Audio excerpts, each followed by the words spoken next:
In July, we said the market was talking out of both sides of its mouth about the Super Bowl loser, a top 6 championship price and an underdog line in its own division.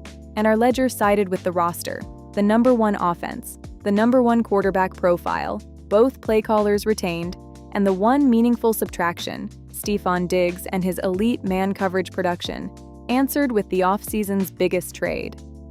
The open question was whether A.J. Brown and Drake Maye would actually connect. Camp answered it in the most useful possible format. Against Christian Gonzalez, every day. The arc matters, so here it is honestly. The first padless days were choppy. The Boston Globe's camp coverage described Maye and Brown, sometimes not on the same page, with both players acknowledging the need to voice preferences. Then the pads came on July 30th, and the file flipped. Maye went 4 of 5 with a touchdown targeting Brown in 11-on-11s that first padded day, per NBC Sports Boston, and Friday, July 31st, was the practice the team's own blog titled "Drake Maye Lights Up Training Camp." The ball reportedly never touched the ground, and the day opened with Brown shaking Gonzalez on a double move for a deep touchdown. Maye's explanation was the competitor's version of a scouting report. "I'm the type that wants to go over there and challenge him." The Globe logged a one-handed corner-of-the-end-zone touchdown in 7-on-7 the same day. Greg Bedard's Red had Maye above 75% on the day with multiple Brown scores. Pats fans' notes added a Romeo Doubs back shoulder touchdown over a leaping Gonzalez for good measure. Brown's own account, via Maye and the Globe, constant conversation, practice reviews, locker room time, texts. "We're trying to build a relationship, me and him," Maye said. "I'm blessed to play with a player like him." Why this is the whole episode and not just a highlight package. The July preview's one genuine worry about the receiver swap was chart-specific. Diggs ranked second among qualified receivers in efficiency against man coverage. Brown ranked 16th on the same board.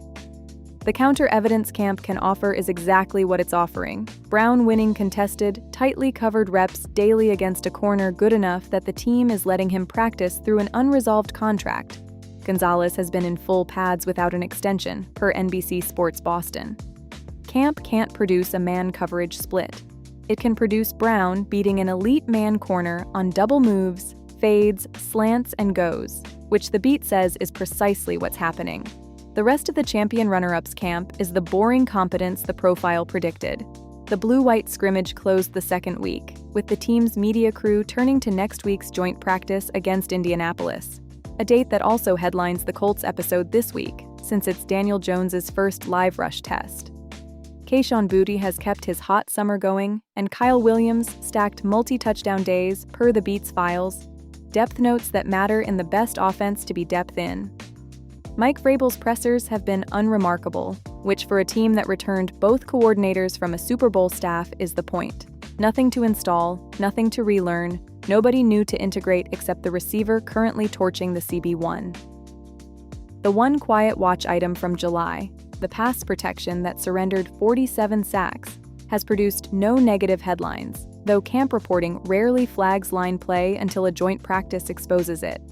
Indianapolis brings one this week. Does the July framing hold? Confirmed. The preview's claim was that 11 to 12 wins, not 10, was the honest read. That the tax on the 14-3 record was real, but the underlying profile wasn't a 10-win team's. The single integration risk we named has spent 10 days resolving in the most demanding practice environment available. Everything else is continuity doing what continuity does. Nothing newsworthy, on purpose. What would change it?